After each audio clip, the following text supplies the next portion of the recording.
Hey guys, my name is Derek and you're watching Always En Route. In this video, I want to show you what happens in an Airstream, typical for any Airstream if you have one, where you have problems with rivets. So I take you along on a little tutorial and show you how I found the problem, and ultimately I show you how I fixed the issue. Tammy cooks some more of her awesome keto cooking. I also take you along with this as we go up to the snow in the mountains. It was awesome. And last but not least, we go on a hike near a place very close to where we're staying. It's a place where we've driven by numerous times, but we've actually never stopped for some reason. But we go on this hike and it's really cool. Thanks for following us along. Hope you enjoy the video. Let's go.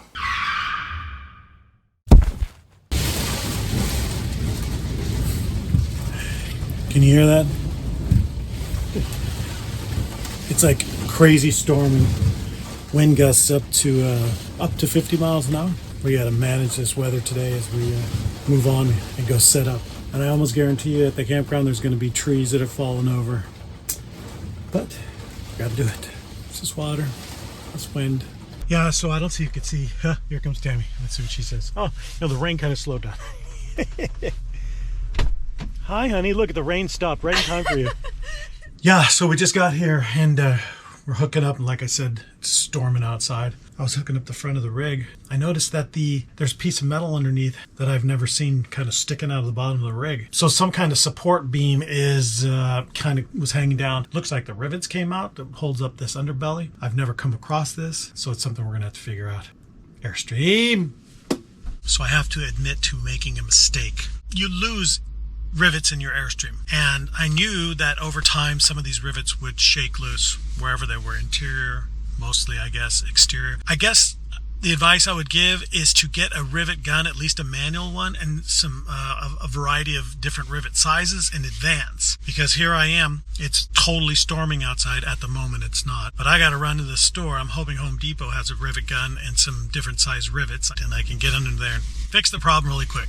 My advice, get it in advance and don't wait for it, because I can only imagine if I didn't see this and we would have ran over a branch or something, it would have ripped that piece down. It would have just turned into a mess. So I'm glad that thing got bent up to where I can go ahead and just go ahead and pop some rivets up there real quick and take care of the problem. I'm going to head to Home Depot and hopefully they have all the parts that I need. Well, I made it out to Home Depot yesterday and I went and got a rivet kit. I technically haven't looked underneath the rig. I know that some rivets have come off, so I know I have to replace them. I did my research, and supposedly they use these specific type of pop rivets underneath the underbelly. I haven't gone down there because, like I said yesterday, it just poured all day. But supposedly today it's not supposed to rain as bad. So I'm just trying to dry out some things before I crawl underneath the rig and take care of that problem. I'll show you what it looks like when we get down there. Like I was saying yesterday, as I was getting ready, I looked down here and I saw this. That bar right there, and I'm like, oh, I thought it was part of the spare tire system. Like maybe somebody had stolen our spare tire. And actually this is the first time getting down. And as you can see, this piece right here, the rivets come off. This support bar has come off. It's not as bad as I thought. Fortunately, it looks like I'll probably have to replace a few. They say in the forums that it could be anything from they use these aluminum rivets and they attach them to steel, and the steel rusts and causes the rivets to leak or go bad. They say it could be just rattling. The car is rattling going down the road and the rivets go bad. So my bad. I should check these things more often, which I didn't. We'll take care of this. We'll see what happens from there. Okay, so I'm down here at the bottom, and interesting, some of these rivets, so I replaced them with a 5/16 size rivet.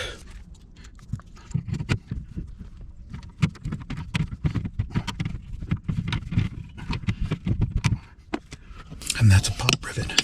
Then you just cut this off, some wire cutter. It seems pretty solid now. Got to replace some of these other ones. These were on plastic. I can see why they come off, because it's a lot of pressure on the plastic. I'll probably just drill some new holes there. So there you go. Sorry for the bad view under the rig here, my sideways face, but you see what's going on. All right, hopefully you won't have to go through the same thing. All right, that's all fixed up. Let's see what Tammy's doing. Hello, my love. Tammy made some, what are these? They're cinnamon rolls? Naz. Things drying off because the sun is out. Look, you can peek in here if you want. What are you making? What is that? They're kind of like a pierogi type thing. A pierogi thing? It has Well, like the pizza pockets I've been wanting. Yeah, skirt steak and cheese and Parmesan cheese on top. So. But these are keto. They're actually kind of keto. Carnivore. Carnivore. Because it's all it's like meat, are they cheese, done? and egg. Yeah, they're done. So this outside part is just egg and like a few other little ingredients. That'll be good. It's just cheese and skirt steak. It's good.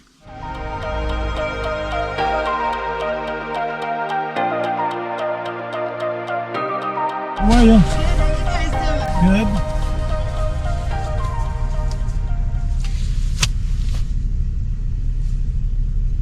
All right. Thank you very much. Thank you. Have a good one. If I don't see you, have a good Christmas. This Thousand Trails is the quickest check-in for us out of any Thousand Trails. We pull up, they know us, they walk outside, hand us our paperwork, and get out. And I'm not even kidding you. I don't even have to put it in park. Maybe. It's like 30 seconds. If that, sometimes, yeah. They put a sticker on the rig and done. So we are up in Coloma. It's just raining. We're not much of the people to sit inside of our rig for too long while it's raining. You can only do that for so long. We're going to head east towards the snow. We don't know where the snow is, but we're going to head there and see if we can find something to have a little fun. Well, we're definitely in the snow.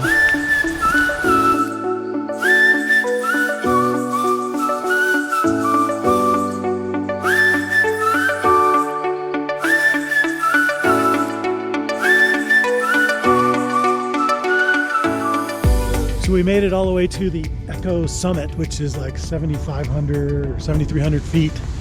We were hoping I'd come into this snow park up here. But imagine that, the snow park's closed. A closed snow park in the snow. But it's very snowy. Snowy! Snowy! I'm gonna make her pay for that. I'll be back.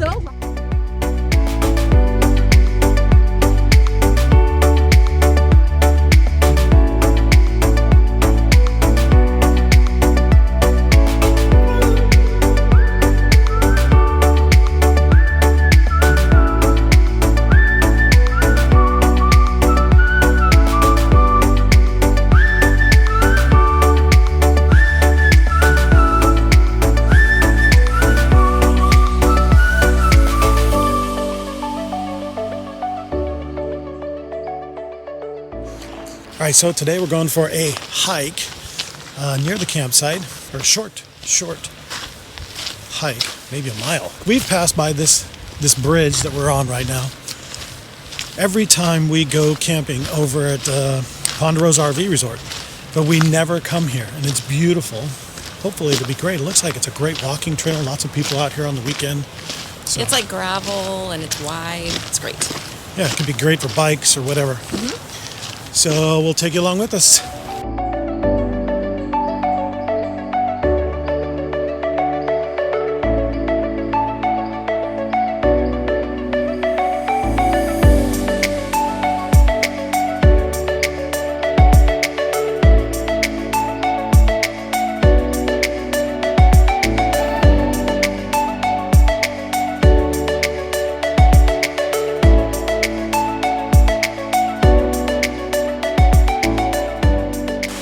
So check this out.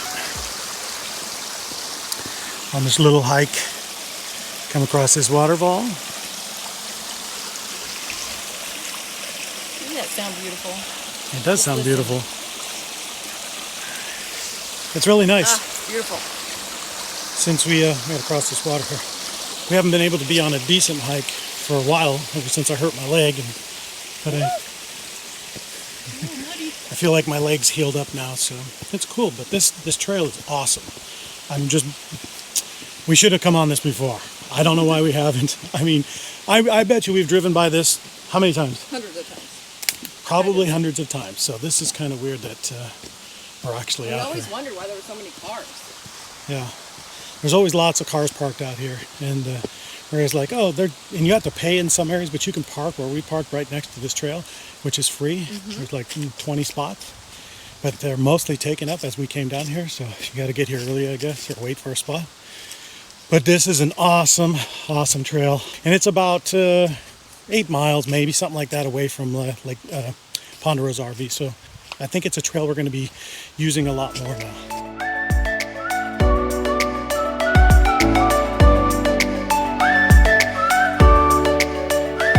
Okay, so this is the parking area. It's right along the road. If you get here early, you'll get a spot. Otherwise, I don't know what to say. Get here early, or you won't get parking. That's for sure. Yeah, so we just got back from our hike, so let's see what Tammy's making.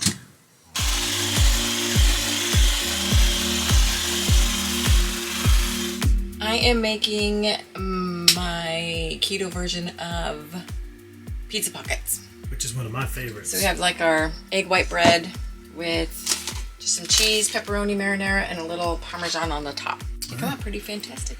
I think so. That's why I like them so much.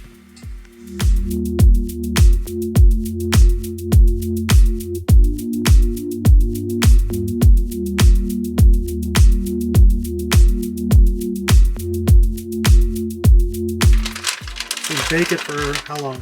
Probably about 25 minutes at like 325. Around there. Until it's brown. Just gonna put a little more cheese. It's my own recipe, by the way. I just followed somebody's recipe for the bread mix part of it. I'm winging the rest of it, so. I mean, you cannot go wrong with cheese and marinara and pepperoni, right? Time to seal the deal here, folks. Yeah. So now you just gotta make a little capsule of this guy.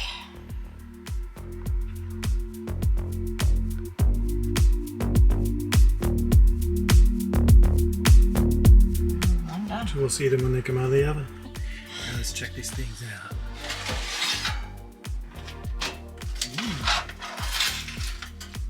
They look pretty yummy. Oh yeah, those are perfect. Let's eat.